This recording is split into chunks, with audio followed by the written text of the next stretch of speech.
All right, we're ready to start Basics of Biblical Hebrew, chapter 32. After we get done with this lesson, we only have four left. So as always, we'll start off with a Hebrew insight. We actually have a couple of them this time. And we'll look at the workbooks and the translations there. Today's lesson will be on the Pual stem strong verbs. Should be pretty straightforward, pretty easy. Not a lot to remember in this one. Then we'll look at the vocabulary, and then I just want to look ahead at the future because we only have 4 weeks left, 4 lessons after this one. This is the fifth one. Right now we have 5 left, but when we get to the end of this one, there'll be 4 left. I want to look ahead to where do we go from here. So that's what we have at the end of the lesson. That's a little bit new. So for the insight, last week we looked at how the name of Jesus changed. So we start with Yehoshua or Joshua, and we get to Jesus. We go from Hebrew to Aramaic to Greek to Latin, and then finally to English, and we get Jesus. So through 5 different languages. So this week we're going to look at the names Lucifer and Calvary. The name Lucifer comes to us in the King James Version and also the New King James. They retain that. It shows up in Isaiah 14:12. Most of the other newer English translations they won't say Lucifer, they'll say star of the morning or day star or morning star or shining morning star or shining one, something like that, because that's the basic meaning of shining one. So here's the text itself. We start off with the word ache. Ache, the way I remember that word, it means how. It's because as I get older, I will wake up with an ache, and I'll go, how did that happen? I didn't do anything. But that's my memory device for ache. So how, and then nafal ta, that's you fell. Nafal would be the root word there. The ta at the end is the perfect second person masculine singular. How you fell, mi shemaim, from heavens. And then we have halel. That's the word in question here. And then this halel is also called ben shachar, son of dawn. So halel is the word in question. It's highlighted in red here. It only appears this one time in the Hebrew scriptures, never used anywhere else. The basic meaning means shining one, and it often refers to, just to be understood as far as historically or something, is to refer to an object in the night sky, often translated morning star, possibly referring to the planet Venus. It's used figuratively in Isaiah 14:12 as a title for the king of Babylon. So how did we get Lucifer? Where did the name Lucifer come from? Well, the King James translators didn't translate the word Halel. They didn't translate it from Hebrew to English. They went to the Latin Vulgate, and the word in Latin used here is Lucifer. That would be the way it's pronounced in Latin, Lucifer, and it means shining one. And so in the Latin Vulgate, it meant shining one. But they went to the Latin Vulgate, took the Latin word, and brought it over into the English text, dropped it into the English text. So it's not Hebrew, it's not a translation in English, it's a translation into Latin. And then they didn't translate it into English, they didn't translate it at all, they just dropped the Latin word right into our English text. And that leads people to believe the tradition of equating the devil with the king of Babylon. Or they'll say that Lucifer is the name of it. Well, Lucifer is not his name. That's a Latin word that means shining one. The same thing happened to the name Calvary. In Luke 23:33, they come to a place called Calvary. There they crucified him. That's from the New King James, and this Calvary's in the King James Version as well. In Greek, we have Elthon, Epiton, Topon. They came upon a place, ton kalumenon, the one being called Kranion. There's our word that we're looking at, Kranion. And there they crucified him. You see as an aorist, we get the augment, we get the sigma. They crucified him. So the word Kranion is, if we translate that, they came upon place, the one being called skull. there they crucified him. So cranion means, that's where we probably get the word cranium. I'm sure we get the word cranium from there. And this same word, cranion, is used in all the gospel accounts. It's used all four, Matthew, Mark, Luke, and John. And it's translated in all the translation as skull every time, except for the King James, except for the New King James. Only in Luke. Only in Luke do they translate it or bring it over as Calvary. So what happened? King James translators did not translate from Greek to English, but they went back to the Latin Vulgate and they picked up the word Calvarii. That's how they would pronounce this in Latin. They took the word from the Vulgate, dropped it into the English text, but they only did it in Luke. They didn't do it in Matthew, Mark, or John. And that's how we ended up with the name Calvary. Almost all other English translations correctly say skull. Yes, we fellowship at Skull Chapel, Calvary Chapel, Skull Chapel. Have the little smiley face next to that. It's kind of fun. And then, so that's the Hebrew insight. But then I also want to put a note in here about some of the articles at the end of the chapters written by different authors. There's been sometimes I have warned about reaching, where somebody's really stretching things. They're trying to be somewhat innovative, or they have a preconceived agenda, and they are trying to read that into the Hebrew text. And so I've just warned you about those times. But in chapter 32, the Pual chapter that we're starting today, the end of that, they have an article called Train Up a Child. And I just want to let you know there is no reaching in that. That is exactly correct. This article is very good. And also want to commend to you the Legacy Standard Bible, or the LSB, and the Christian Standard Bible, or the CSB, because both of those versions do a better job of representing the meaning of the Hebrew Scriptures. So that's, that's referring to Proverbs 22:6. So anyway, this, if you had any questions about, is this for real? Yes, this is for real. And that's why we study Hebrew, or read Hebrew. We study Hebrew to read Hebrew. So are there any questions in the workbook? I didn't see any errors. I didn't notice that there's any errors in the answer key. I haven't looked at it, but I'm not aware of any. Okay, we'll go to the translations. That starts on page 153.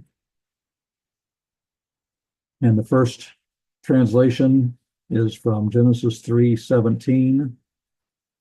And to Adam, he said, because you listened to the voice of your wife, and you ate from the tree, which I commanded you to say, or saying, not you will eat from him, being cursed, and we're going to supply a to be verb here, being cursed is the ground. All right, going back to the top line, at the last word in the top line, the root there is sade vav hey, which incidentally or coincidentally, if you just look across to the other side of the page, number 15, that's the same root. And it's a PL. We have it's a perfect, so we have the first person common singular subformative, and we have a second person masculine singular pronominal suffix. But that is our PL. If you notice, we have the tzadeh is the first, that's the R1, first root letter. We have the hirik, and then we look at the second root letter, and we have the dagesh in it. But this is still considered a weak verb because it's a three hey. Like I said, if you look across the page to the other page and see siva, you can see that it's got a three hey. But it doesn't change our diagnostics. So that's what we're looking for a perfect, is a hirik and a dagesh. Dagesh in the second group. Number 2, which comes from Genesis 28:1, and he called Isaac. So Isaac's a good Hebrew word order. We got the verb and then the subject. So Isaac was the one who called, and he called Jacob, and he made blessed him. And he commanded him, and he said to him, Not you will take a wife from the daughters of Canaan, from Canaan. We have two PLs. It's the fifth word in, Vivarech, or Vivarech, Vivarech, and he made blessed. And I say made blessed because it's a PL, and that's bringing something to a state, in this case, bringing Jacob to the state of being blessed. The second one is two words later, and it's the same word we were looking at, the tzavah, the command verb. But let's take a closer look at these. Let's go back to the first one again, right after the name Jacob. We see the vav consecutive, and he blessed, or he made blessed. And we see the yod preformative, third masculine singular. We have a shva under it. And then we have the bait as the R1, and then we have a resh for the R2. Well, the resh is going to reject the dagesh. And if you look under the R1, under the bait, we have a comets. It was a patak. That's compensatory lengthening. That's where the dagesh went. It disappeared from the resh. Resh can't have a dagesh generally, and so most of the time. And so it's, and yes, there are exceptions to that. So instead of a patak, we have a comets. There we have compensatory lengthening. Then the two words later, same thing. We got a vav consecutive, and then we have the shva under the preformative. The third masculine singular preformative, and then we have the patak, and we have the dagesh in the vav, the R2 letter. So that's typical PL. Okay, number 3 comes from Exodus 16:28, and he said, Yahweh to Moshe. Again, we have the verb first and then the subject, and then we have the definite direct object, or not that we don't have that. We have the preposition, the preposition to there. So, and he said, Yahweh to Moses, until when, or it means how long, but woodenly it's until when you all refused to keep my commandments and my laws.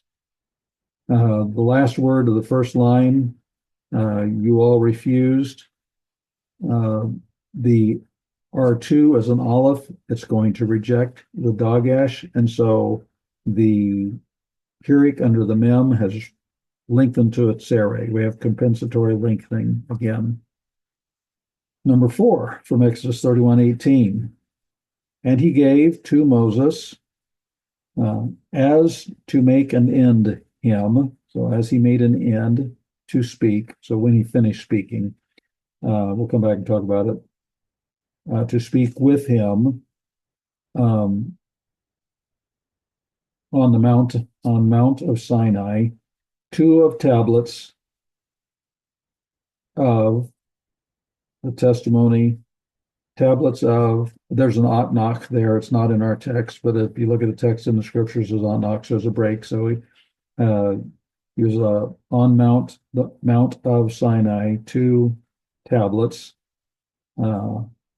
of the testimony, and there's a pause there. Okay, and then starting with the second word, second line, tablets of stone, ones being written with the finger of God. All right. So first line, fourth word in, the root is kaf lamed hey, so it's a 3 hey. That's why it's a weak verb. But all of the diagnostics for a PL are there. We have the shva under the preposition kaf, so as, and then we have the patak under the R1 and the dagesh in the R2. Just a classic PL, even though it's a weak verb 3 hey verb. So as to make an end him. So as he finished. And then the next word is to speak. It's an infinitive, but we still see the dagesh under the preposition. And then we have a patak under the R1, and we have the dagesh in the R2. So again, classic, both classic PLs. The 1, 2, 3, the fourth word in on the second line is passive, but it is a call passive participle, ketuvim, one's being written. It's passive participle, but it's call. It's not PAL, it's not Pual. We'll be looking at Pual, which is also passive, but there's some differences. We'll talk more about that later. Number 5, Deuteronomy 8:10. And you ate, and you will eat, and you will eat, and you will be satisfied or filled, and you will bless Yahweh, your God, on the land, the good, this is the good land, which he gave to you. Third word in, top line, we have bless again, Barak, or Baruch. Anyway, in this case, and we have the U, shirk, and. Notice that we don't have a dagesh in the resh because resh is generally will reject the dagesh. And so under the bait, instead of a hirik, we have a tsere. That is compensatory lengthening. We had compensatory lengthening. That's where the dagesh went to represented. All right, next page, number 6 from Deuteronomy 33:1. And this, the blessing which he blessed Moses, the man of God, the sons of Israel before his death, or the death of him. So the fourth word in, we have blessed again, and notice that the tsere under the bait, so that's compensatory lengthening. Because the R2 is a resh, it's going to reject the dagesh.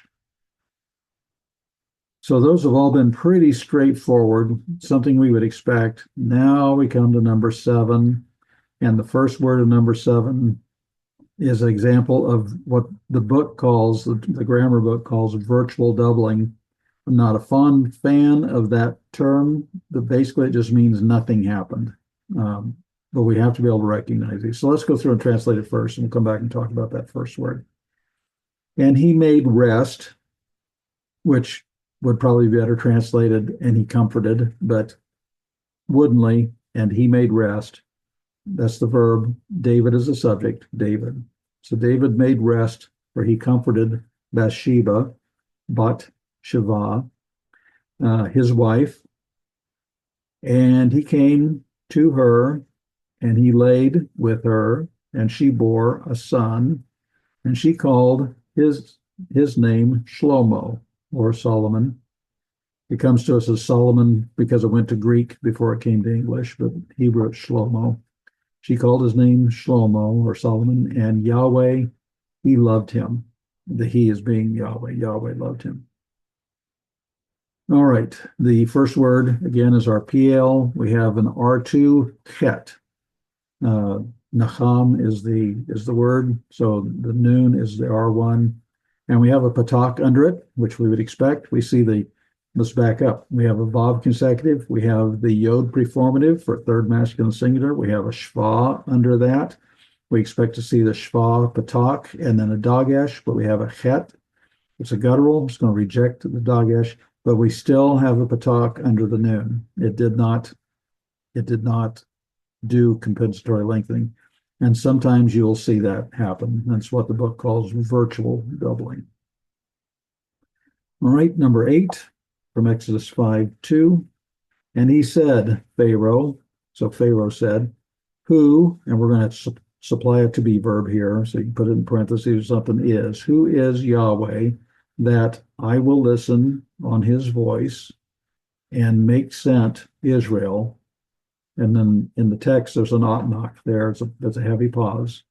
So pause, and then not I know Yahweh, and also Israel, not I will make sent. So those two I will make sense. It's the last word of the second line and the fourth word from the end of the first line. And we see let's go with the first line. We see the lamed preposition, the l, and we've got the shva.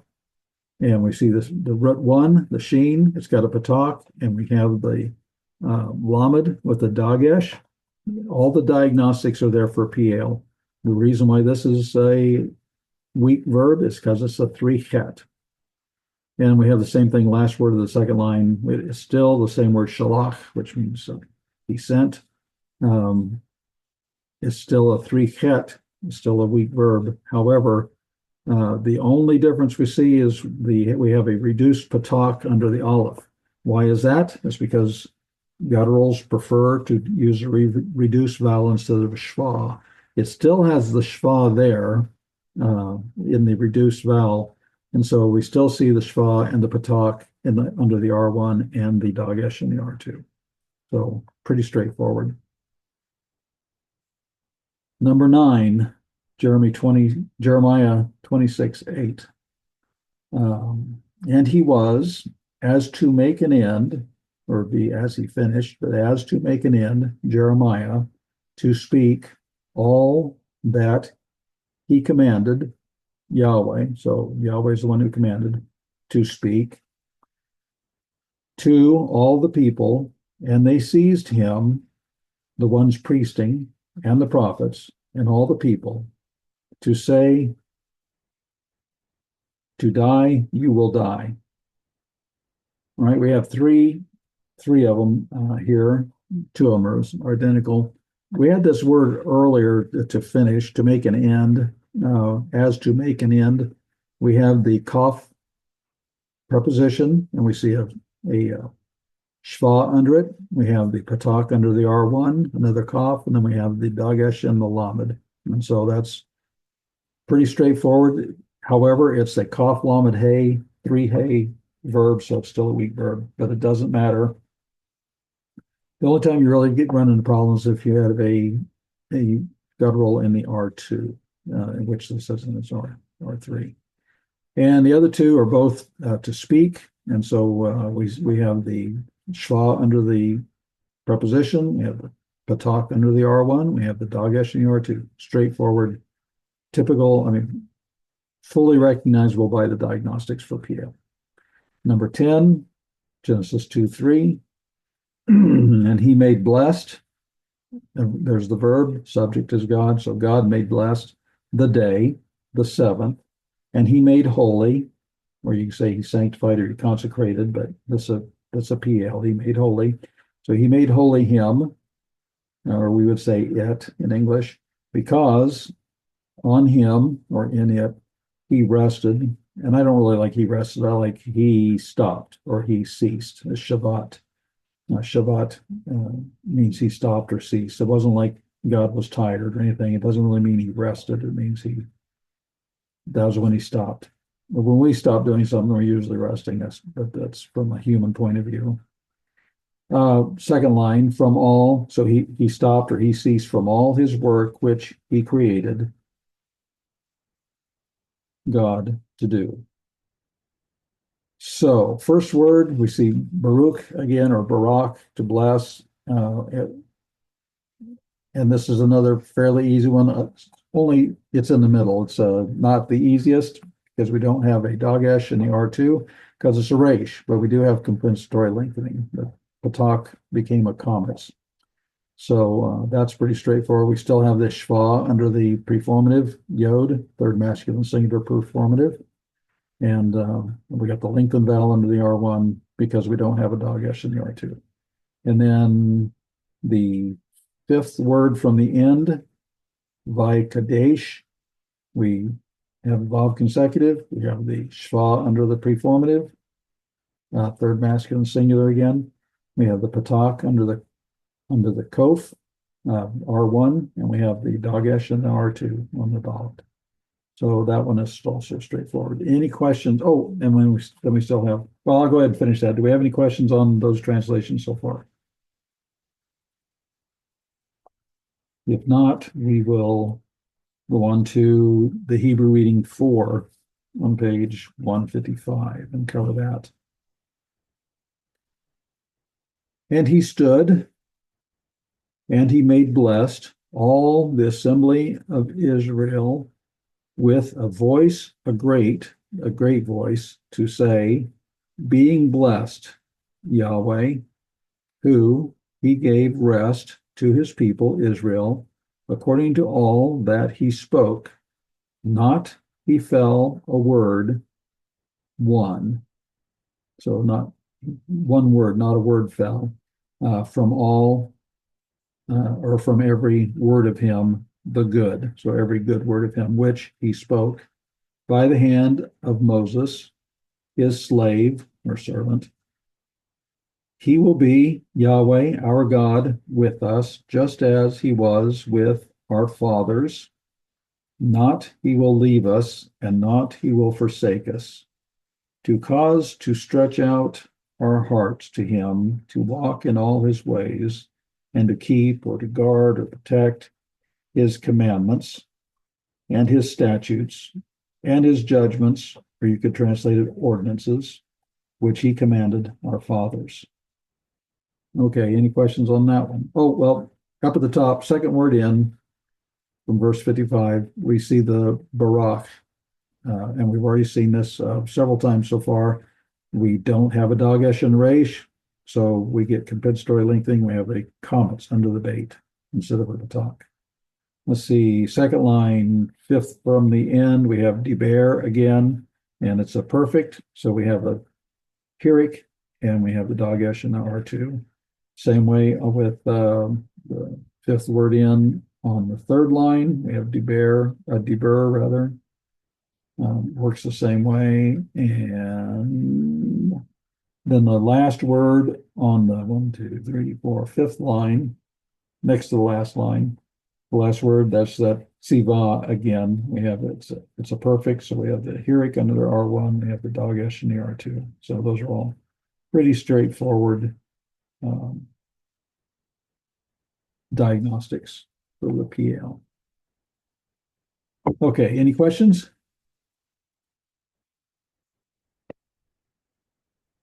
All right, then we will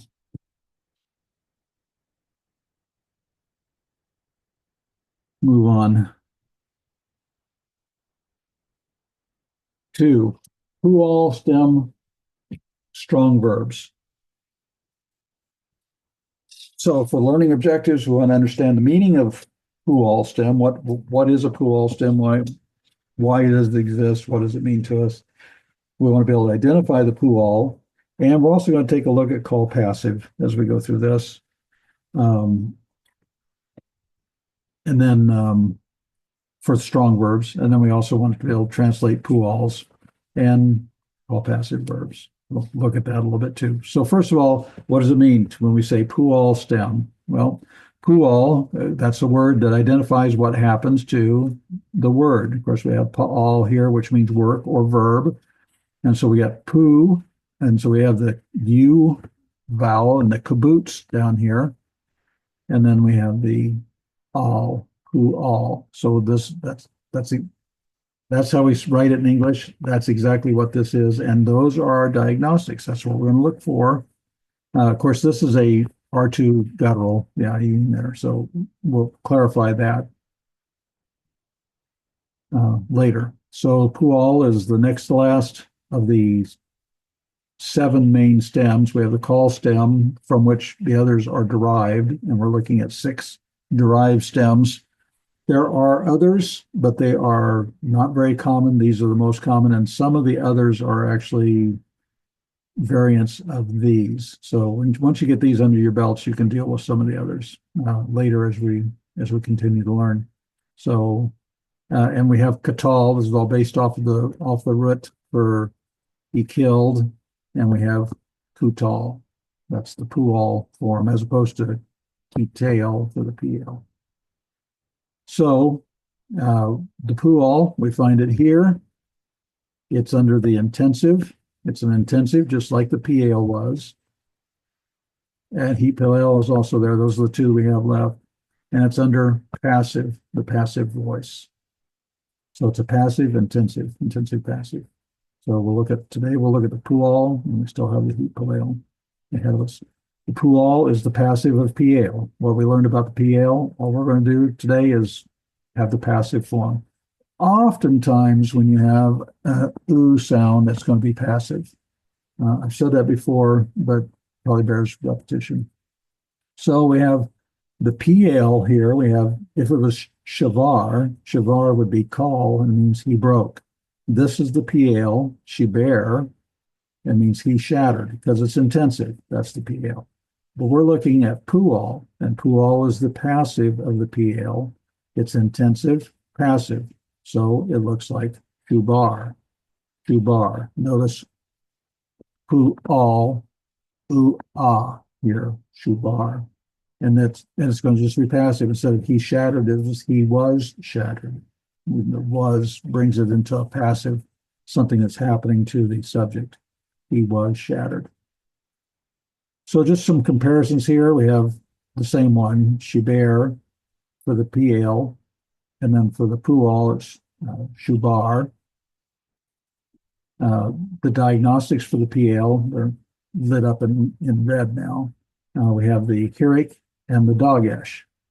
Hirik under R1, Dagesh in R2, means he shattered. And then for the Pual, our diagnostics are the kibbutz and the Dagesh in the R2.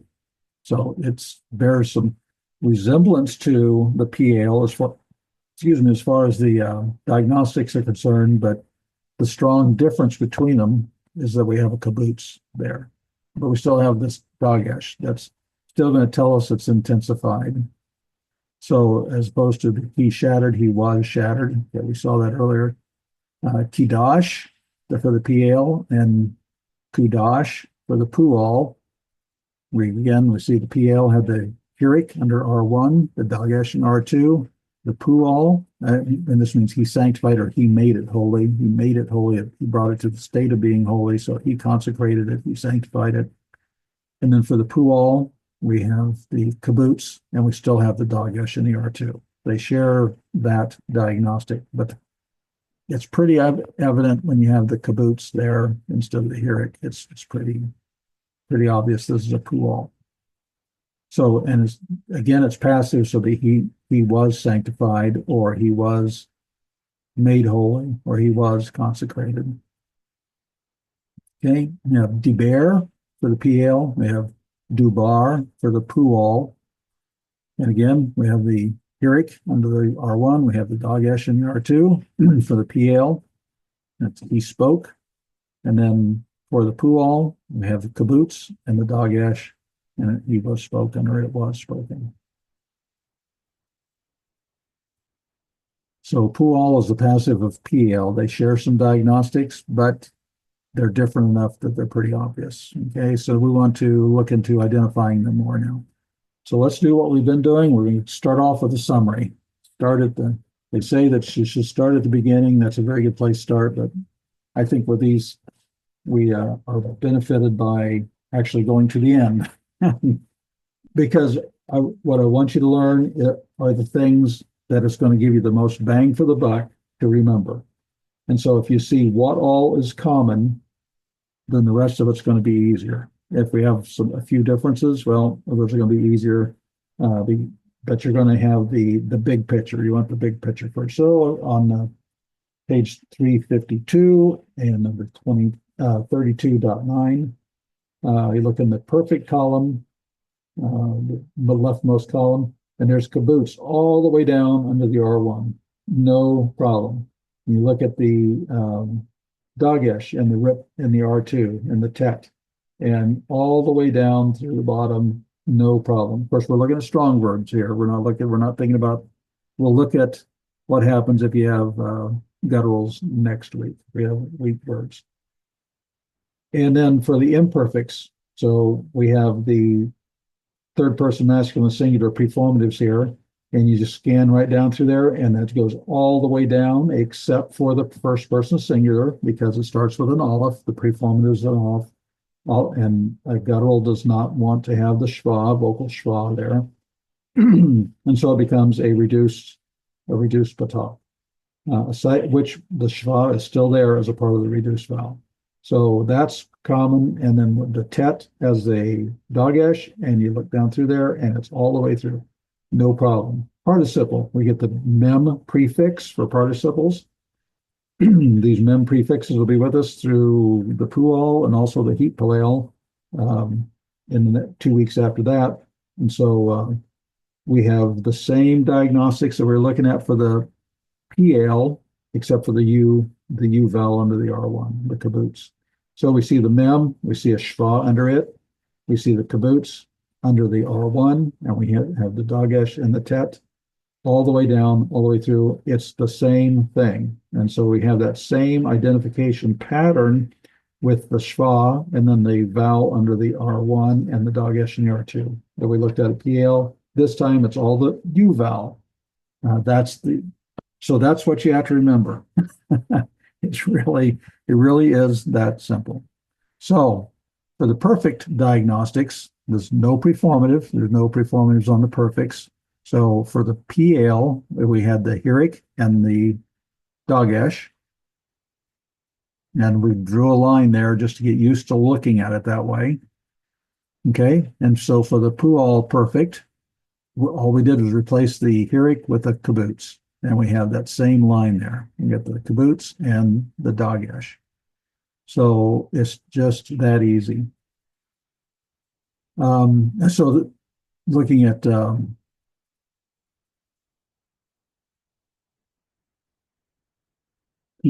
detail for the PL and kutal for the Pual.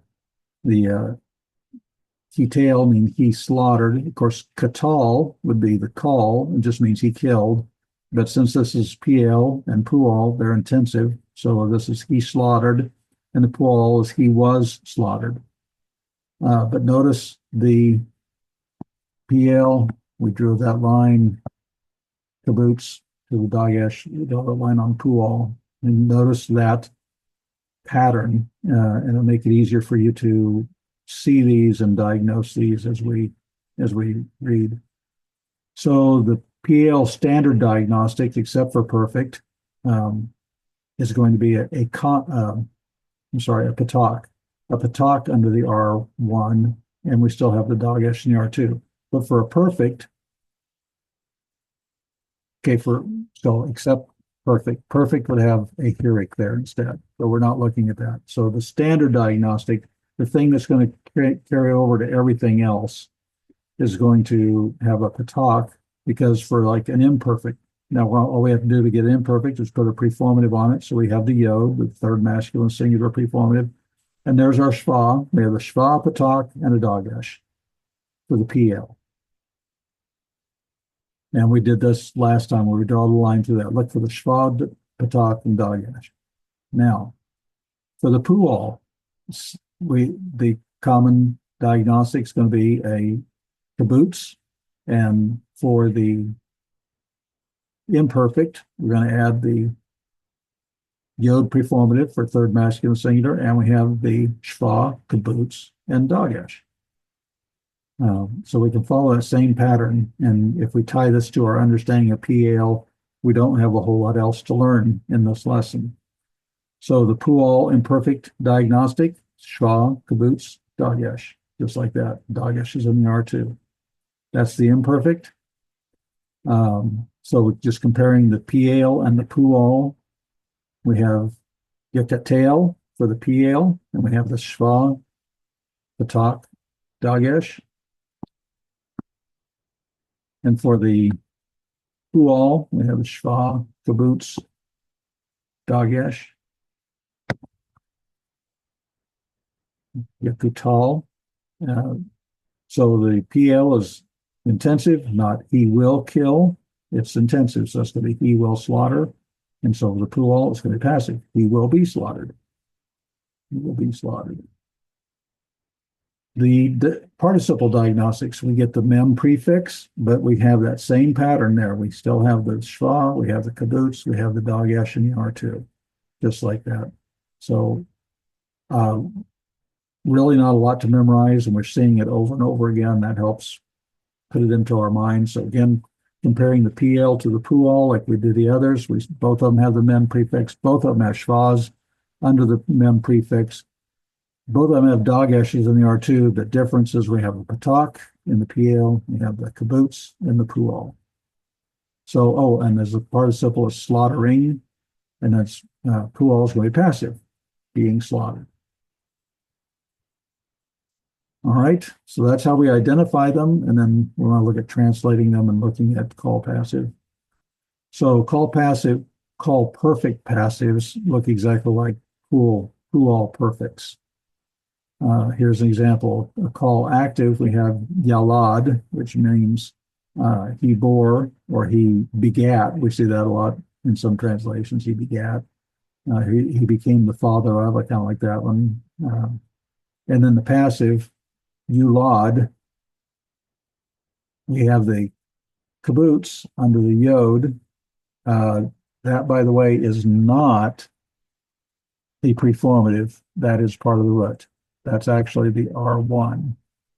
And we have the dagesh, the dagesh in the R2.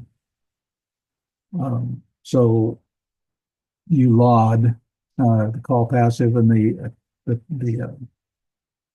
Pual would look like that as well. So that would be say he was born. Call perfect passives look exactly like Pual perfects.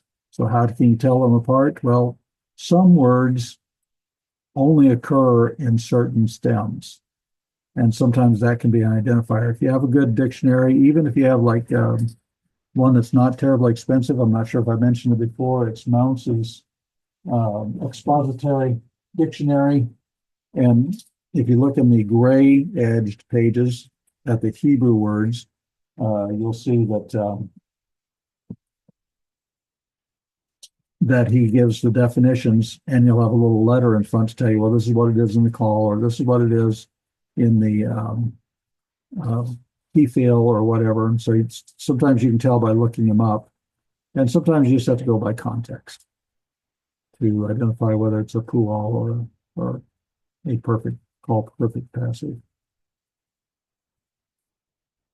Okay, so just again as a review, we saw these same a little bit ago.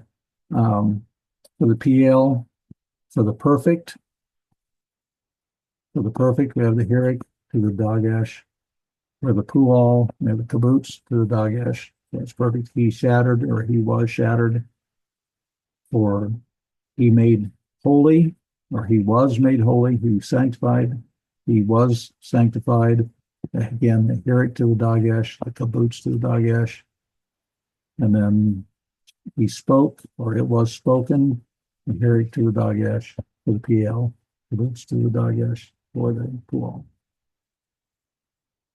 All right, let's go over the vocabulary on pages 352 to 353. It's not the whole page. Don't forget, we have 2 pages here. So, starting on page 352, we have yada. It means praise. And actually, this is the word from which the variant of the name Judah is taken. Because when Leah gave birth to a son, Judah, she says, I will praise the Lord. So it's based off this yada, and so the name, oftentimes Hebrew names are just actually the word, like Jonah. We talked about Jonah. It means dove. Yonah means dove. That's not a variant. That is the word. Or you take names of places. Beit Shemesh, the house of the sun. There's no variant. That's exactly what it says. In this case, but there are names, and this is one where Judah is a variant of Yada. Of course, we're not going to have a J in Hebrew. It's going to be Yod. It's just a vowel thing. But anyway, you think of, and thanks, it's probably used as many times, maybe more times, to refer to thanksgiving, giving thanks more than praise, but it means both. Next one, navat, means to look at. Pala. Most of the time when you see this one, it's going to be a nephal, and it's going to be plural, nephalot. It comes out nephalot, but it means things being wonderful. And most of the time it's going to be in a nephal, but that's the word pala. And so, and usually as one's referring to things that God is doing, like a miracle or a sign, or nephalot, things being wonderful. Being wonderful because it's a nephal, it's passive. Anyway, that's the third word. Weave means to contend or dispute, or could be a legal suing, like suing somebody or being sued by somebody. Weave, and this is actually again a part of Gideon. They gave him, well, when Gideon destroyed the altar to Baal, um, his dad said, if Baal's a god, let him contend. And so they called Gideon Jerubbaal. It's this weave is a part of that. Baal contend. Um, let Baal contend. So you see that. Sheet means to set. Eras. Notice that this is a seglet. We have two sigil vowels, but whenever you have a seglet noun, the accent is over the first letter. So we have eras. And I don't know if you want to, for memory device, you want to say the cedar is on the land, because we'd say eras. Two seglets there. It's just that for land, the last word would be, or the last letter would be a sade. Eretz, or eras, the cedar on the land. Peah, corner or side. Sur is a rock. Next page. Karen is a horn. Notice that also is a seglet, got the accent on the first letter. Keshet is a bow. And there are times, he's got weapon to the side there, and there are times it seems to be more generic as far as a weapon, but most of the time it's a bow. And it's also seglet, got the accent on the first letter. Shalal is plunder or spoil. And then shalom, you think, well, that looks a little bit like shalom. Well, they're related. They're come from the same root, for a peace offering.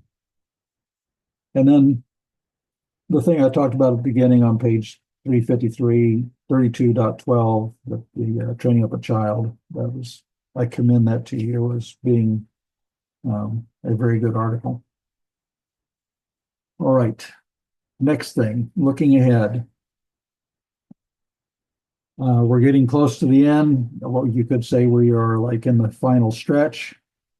So looking ahead, we have 4 more chapters after this lesson. So that's 4 more weeks of Hebrew class. We should finish on chapter 36 on June 10th, unless something happens between now and then.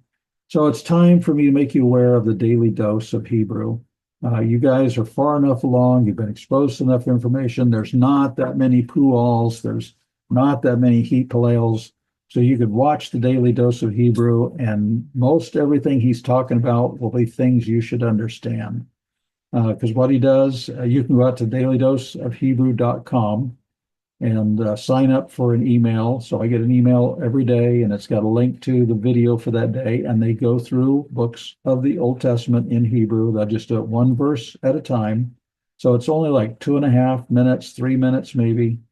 And they'll read it in Hebrew, and then they'll translate it into English, and then they'll go through and talk about, well, here's a Vav consecutive, or here's a second person masculine singular pronominal suffix, and he'll just draw arrows to these things or circle them or something like that, and go through and talk about the grammar. So that's a very good resource to get in. And now, right now, this is May 13th of 2025.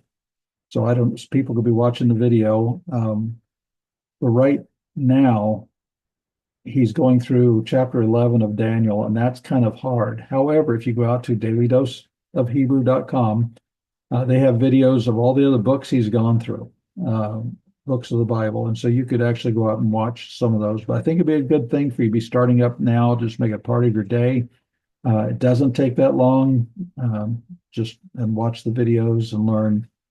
Just know that right now, don't get discouraged with where he is in Daniel chapter 11, because it's kind of it's obscure, because it's all about, well, the king of the north did this and the king of the south did that, and then there's pronoun references, and sometimes it's difficult to tell who's being talked about. This is just that chapter. By the time we get through this chapter, it should get a little bit easier to understand. But I think you guys are far enough that you could pick that up and start using daily dose of Hebrew. Friend of mine, Adam Howell, does that. Dr. Adam Howell, he teaches Hebrew in Louisville, Kentucky. He does the daily dose. And then also we have a readers class that meets on Monday. We've read through Jonah, we've read through Ruth, and we are now reading in Genesis. But this is an opportunity to become a better reader and to have I go through and parse verbs. I kind of do like the same thing as daily dose. I go through and talk about the verbs, talk about vowel consecutives and pronominal suffixes, preformatives, subformatives, all that kind of stuff. And so it's a review of what we've learned in this class. So you can get better at your diagnostics, become a better reader, be reminded of what you've learned. And we'll talk about other things that haven't been so much a part of this class, like idioms. We've talked about idioms a little bit. We'll run into more. And then accent marks. I've mentioned those from time to time, but we'll get more familiar with those as we read together. So daily dose of Hebrew, that's something to be jumping into. The Hebrew readers class is something to be thinking about after we finish this class. Well, you could jump in on that now if you wanted to. That would be okay too. That's on Monday nights. You will need a Hebrew text, and I don't recommend you go out and purchase a BHS. That's Biblia Hebraica Stutzkartensia. It's a great tool. It's got a lot of good notes in it, but it's not the easiest thing to use for reading through the Hebrew scriptures. We want to retain what we've learned. If you don't use it, you lose it. And the way to retain it is to start reading Hebrew. And so I recommend Reader's Bibles. I have one, and I use that.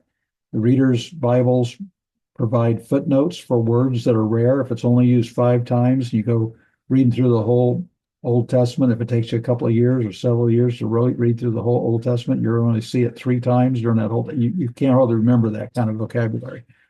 And so instead of running to get a lexicon, if you just look at the bottom of the page, they have a footnote for it.